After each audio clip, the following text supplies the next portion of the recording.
இன்னைக்கு பசங்களுக்கு லீவு. நம்ம என்ன சமைக்கலாம்? சிக்கன் எடுத்துட்டு வந்து பசங்களுக்கு சிக்கன் பிரியாணி செஞ்சு கொடுப்போம். பாவம் காலையிலே கஞ்சி வச்சு கொடுத்தாச்சு. குழந்தைங்கள நம்ம ஏமாத்துறதுல இருக்கோம். இன்னைக்கு கண்டிப்பா போயிட்டு சிக்கன் பிரியாணி செஞ்சு தரணும். மீனுக்குட்டி, சாப்பிட்டல, தூங்க வேண்டியதுன்னு கொஞ்ச நேரம் பாரு. அம்மாவுக்கு எவ்வளோ வேலை இருக்கு. அத்தை ஒண்டிமா எல்லா வேலையும் செஞ்சிட்டு இருக்காங்க. நீ ரொம்ப ஓவரா பண்றப்பா.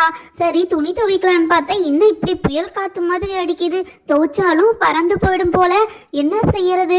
துணி வேற நிறைய இருக்கு. இவளை வச்சுக்கிட்டு நான் உட்கார்ந்துட்டு இருக்கிறதே எனக்கு வேலையா இருக்கு. சீதா, நான் கடைக்கு போயிட்டு வரேம்மா.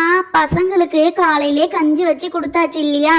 இன்னைக்கு பசங்க பாவம், அதனால போய் நான் சிக்கன் எடுத்துட்டு வந்து பசங்களுக்கு சிக்கன் பிரியாணி செஞ்சு கொடுக்கலான்னு இருக்க. நீ இன்னைக்கு சாப்பிடுவதானே சீதா? அண்ணி, என்ன இப்படி கேட்டுட்டீங்க? சிக்கன் பிரியாணி சாப்பிடுவியா? கண்டிப்பா நான் சாப்பிடுவேன் அண்ணி. ஆனா புயல் காத்து மாதிரி ரொம்ப காத்தடிக்குது. நீங்க எப்படி தனியா போயிட்டு வருவீங்க? சிக்கன் சென்டர் ரொம்ப தூரம் இருக்கே, பார்த்து போயிட்டு வரணும் நீங்க. அதெல்லாம் நான் பார்த்து போயிட்டு வரேன். நீ பசங்களை பார்த்துக்கிட்டு நீ பத்திரமா இரு. சரி, நான் கிளம்புறேன். அம்மா, நானும் சுப்பு உங்க கூட வரமா? அந்த சிக்கன் கடைக்கு முத தெருல தானே பிங்கி வீடு இருக்கு. நாங்க 2 பேரும் அங்க விளையாட போறோம். பிங்கி எங்களை வர சொல்லியிருக்கா. ஆடி பின்னி எடுத்துருவேன். 2 பேரும் எவ்வளவு தூரம் போய் விளையாட போறேன்னு சொல்றீங்க?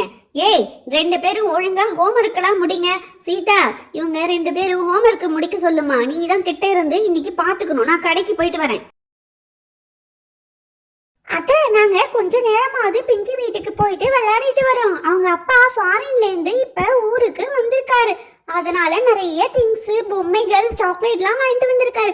எங்களை பாக்குறதுக்கு வர சொன்னா. அதெல்லாம் சரிதான் சுப்பு. உங்க அம்மா வந்தா என்னதுன்னு திட்டுவாங்க. உங்க 2 பேரையும் ஹோம்ஒர்க் எழுத சொல்லியிருக்காங்க. நீங்க எழுதுறத என்ன செக் பண்ண சொல்லியிருக்காங்க. அப்படி இல்லைன்னா என்னதான் வந்து திட்டுவாங்க. உங்களால நான் திட்டு வாங்கணுமா சொல்லு. அத்தை, வேணா நாங்க ஹோம்ஒர்க் எழுதிட்டே போறோம். பாவம், எங்களால நீங்க ஏன் அம்மா கிட்ட திட்டு வாங்க போறீங்க?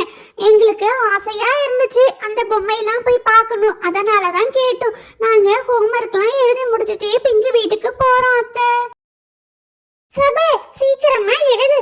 அம்மா தான் நம்மள போக விடாம ஆக்கிட்டாங்க. சீக்கிரமா எழுதி முடிச்சு அத்தை கிட்ட காமிச்சிட்டு நம்ம 2 பேரும் போயிடலாம்.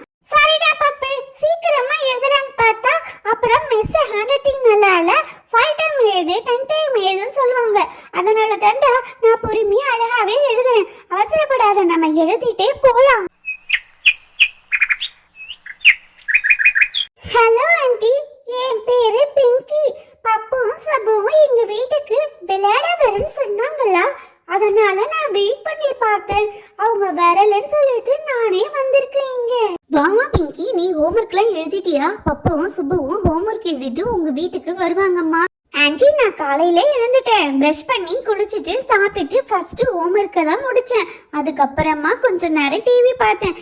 இவங்க வருவாங்கன்னு வெயிட் பண்ணி பார்த்துட்டு தான் நானே இங்க வந்தேன். ஆண்டி, பப்பு சுப்பு நல்லா காதல வாங்கினீங்களா இல்லையா? பிங்கி பாரு, காலையிலே எஞ்சி ப்ரஷ் பண்ணி குடிச்சிட்டு ஹோம்ஒர்க்லாம் முடிச்சுட்டு தான் அதுக்கப்புறம் விளையாட போறேன். ஆனா நீங்க அப்படியா? எழுந்திருக்கிறது லேட்டு, ப்ரஷ் பண்ணிட்டு வந்து அப்படியே சாப்பிட்டுட்டு விளையாட போறேன்னு சொல்றது. ஈவினிங் ஆச்சுன்னா டிவி பார்த்துட்டு தூங்குறது. நாளைக்கு அவசர அவசரமா கிரிக்கிட்டு போறது. அத்தை, என் ஃப்ரெண்ட் எதற்கு என்ன அசிங்கப்படுத்தாதீங்க. ஆனா நான் இனிமே அப்படி செய்ய மாட்டேன். நான் ஒழுங்கா காலையில எழுந்துறேன், பிரஷ் பண்ணிடுறேன், குளிச்சிடுறேன், ஹோம்ஒர்க் முடிச்சிடுறேன், எல்லாம் செய்யறேன். அத்தை, நானும் லீவுனா இனிமே காலையில எழுந்து பிரஷ் பண்ணி குளிச்சு ஹோம்ஒர்க் எழுதி படிச்சுட்டு அப்புறம் தான் டிவி பார்ப்பேன். ஃப்ரெண்ட்ஸ், லீவுனா நீங்களும் காலையில எழுந்து பிரஷ் பண்ணி குளிச்சுட்டு சாப்பிட்டுட்டு ஹோம்ஒர்க் எழுதிட்டு அப்புறமா விளையாடுங்க, டிவி பாருங்க. ஓகேவா? இந்த வீடியோ பிடிச்சிருந்தா பப்பு டைனி ஸ்டோரிக்கு லைக், ஷேர், சப்ஸ்கிரைப் செய்யுங்க.